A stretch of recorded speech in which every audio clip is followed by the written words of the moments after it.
आजकल इस बात पर बहुत अधिक चर्चा है कि गाय, भैंस या अन्य पशुओं का दूध इंसानों के पीने के योग्य नहीं होता है। कुछ लोग इस बात का पूरी तरह समर्थन करते हैं और कुछ लोग इस बात का पूरी तरह विरोध करते हैं। आज इसी बात पर हम चर्चा करने वाले हैं। क्या सचमुच हमारे लिए पशुओं का दूध नहीं होता? अगर होता है तो किस प्रकार से, इस बात में कितनी सच्चाई है? आइए इस वीडियो को शुरू करते हैं। सादर प्रणाम, मैं विशाल एक बार पुनः स्वागत करता हूं आपका अपने YouTube चैनल सनातन मार्ग पर। सनातन मार्ग चैनल देता है आपको आयुर्वेद संबंधी शुद्ध जानकारियां आयुर्वेद के ग्रंथों से। यदि आप आयुर्वेद की सही और सटीक जानकारी प्राप्त करना चाहते हैं तो इस चैनल को अवश्य सब्सक्राइब कर लें। गाय, भैंस या अन्य पशुओं के दूध के फायदे की बात करें तो हमारे ग्रंथों में वर्णित हजारों साल के अनुभव को नकारा नहीं जा सकता है और प्रैक्टिकली ये आज भी दिखाई पड़ता है, चाहे वो मॉडर्न साइंस हो चाहे आयुर्वेदा।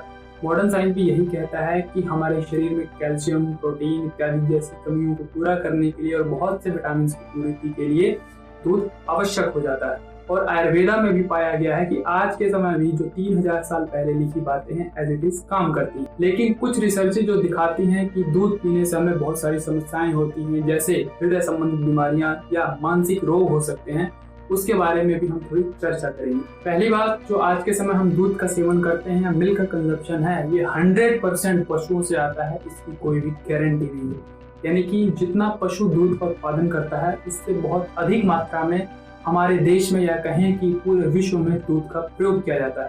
और जाहिर सी बात है कि इसमें अधिकतर दूध मिलावटी होता है। और दूसरी बात, जो पशु भी दूध का उत्पादन कर रहे हैं, इसमें से अधिकतर पशु बीमार अवस्था में होते हैं, या कहें कि इनको बहुत सारे मल्टीविटामिन के टीके या सुई लगा करके इनसे दूध निकलवाया जाता है, यानी कि इनके साथ जबरदस्ती की जाती है। तो इस प्रकार का दूध किसी भी प्रकार से उत्तम नहीं होने वाला है, ऐसा मॉडर्न साइंस और आयुर्वेदा दोनों का ही कहना है। और जो तीसरी बात है, यदि आपको दूध शुद्ध फॉर्म में मिल भी जाता है, पशु का दूध है और पशु भी किसी बीमार अवस्था में नहीं है, काफी स्वस्थ है, तो उसमें जो आगे की बात निकल कर आती है कि आपको उसको सेवन करने आना चाहिए। यानी कि दूध का सेवन यदि हम गलत तरीके से करते हैं, गलत खान पान के साथ करते हैं या गलत नियम से करते हैं, तो भी उसका हमें लाभ नहीं होता, उसका हमें दुष्प्रभाव देखने को मिलता है। क्योंकि आयुर्वेदा ऐसा कहता है कि हर चीज हर एक के लिए नहीं होती है। यानी कि दूध का सेवन 100% लोगों को करना ही चाहिए, ऐसा उचित नहीं है। यानी कि जिनको उसकी आवश्यकता होती है, जिनको रोगों के अनुसार उसकी जरूरत होती है, उसी को दूध का सेवन करना चाहिए। आयुर्वेदा भी बताता है कि आपको किस अवस्था में दूध का सेवन करना चाहिए और किस अवस्था में नहीं करना चाहिए। यदि आप इस बारे में जानना चाहते हैं तो आई बटन में आपको वीडियो मिल जाएगा, वहां जाकर के आप देख सकते हैं। तो ये जो कुछ दूध के दुष्प्रभाव के रिसर्चेज हैं, इसके बारे में मैं सटीक तौर पे तो नहीं कह सकता, लेकिन फिर भी रिसर्च इस पर और होनी चाहिए। क्यों? क्योंकि जो हम रिसर्चेज करते हैं उसके अंदर ये नकली दूध, गलत तरीके से सेवन किया गया दूध, या कहें कि बीमार पशुओं का दूध, इन सभी की कैटेगरी आती है और उसमें फिर बीमारियां आनी संभव हो जाती है। तो ये तो बात तय रही कि हजारों लाखों साल से पशुओं के दूध का सेवन किया जा रहा है और उसके बहुत सारे लाभ भी हैं, इस बात से कोई भी इनकार नहीं कर सकता। अब बात करते हैं दूसरे पहलू की, यानी कि हमारे इस दूध की डिमांड की वजह से जो पशुओं की स्थिति है वो मानवता के विरुद्ध खड़ी होती है। हमारी जो दूध की डिमांड है उसके कारण बहुत अधिक मात्रा में लोग पशुओं को पालते हैं। उसके बाद उनका जबरदस्ती गर्भाधान कराया जाता है, बार बार उनसे बच्चे निकलवाए जाते हैं और फिर उससे दूध निकाला जाता है और हम तक पहुंचाया जाता है। जानवरों को छोटी छोटी जगहों में रखा जाता है। एक छोटी सी जगह में बहुत सारे जानवरों को कैसे मैनेज किया जाता है, उनके बच्चों को उनसे अलग कर दिया जाता है, उनको दूध नहीं दिया जाता है, सूखा भूसा वगैरह डाल दिया जाता है। इस तरह से जो अमानवीयकृत किया जाता है पशुओं के साथ, ये बहुत ही दुखद। और जब ये पशु दूध देने योग्य नहीं रहते हैं तो फिर इनको कत्ल खानों में छोड़ दिया जाता है या आवारा बाहर ही ऐसे छोड़ दिया जाता है, गौशालाओं में छोड़ दिया जाता है। अलग अलग जगह पे जहाँ मना है इनको वहीं छोड़ देते हैं।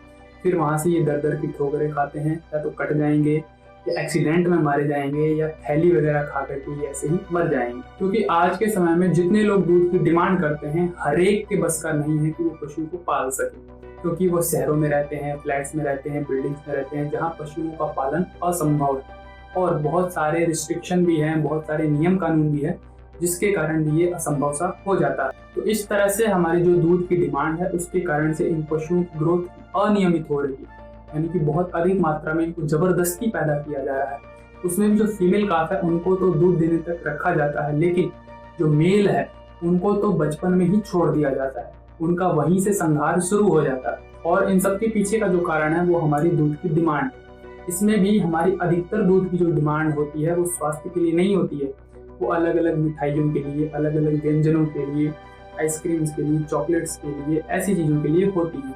और घर में भी जो हमारे दूध आता है उसमें मैक्सिमम हम चाय वगैरह के लिए या अलग अलग पनीर वगैरह की सब्जी ऐसी चीज़ों को बनाने के लिए यूज़ करते हैं। और देखा जाए कि स्वास्थ्य के नज़रिए से जिसको दूध पीना है, यानी कि सच में जिसको दूध की ज़रूरत है और सही नियम से जो दूध पीता है, उसका प्रतिशत बहुत ही कम है। अगर मानवता के नज़रिए से देखा जाए तो ये कहना गलत नहीं होगा कि सचमुच दूध हमारे लिए नहीं है। यानी कि जिस तरह से हम दूध की डिमांड कर रहे हैं उसमें उसका गलत यूज कर रहे हैं, तो दूध हमें पीना ना पीना दोनों ही बराबर है, बल्कि वो हमें बीमारियां देने वाला है। और अगर हम उसका सही यूज करते हैं तो उसकी डिमांड बहुत ही लिमिटेड हो जाएगी, बहुत कम हो जाएगी, जिसके कारण पशुओं को इस तरह से कटना मरना नहीं पड़ेगा।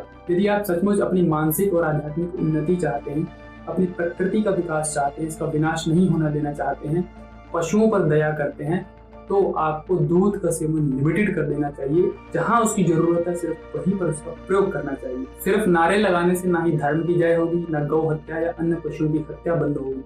यह सिर्फ हमारे कर्म करने से और कदम उठाने से ही हो सकता है। इसीलिए दूध का सेवन सीमित करें, जितना उसका उपयोग है उतना ही करें, तभी आपको इसका सही लाभ भी मिलेगा और पशुओं के साथ अत्याचार नहीं होगा। इसी प्रकार की ज्ञानवर्धक स्वास्थ्यवर्धक जानकारियों के लिए हमारे साथ जुड़े रहें। चैनल को सब्सक्राइब कर दें, बेल आइकन का बटन दबा दें ताकि आने वाले नोटिफिकेशन आपका समय पर पहुंचे। आज के लिए विदा लेते हैं, प्रणाम।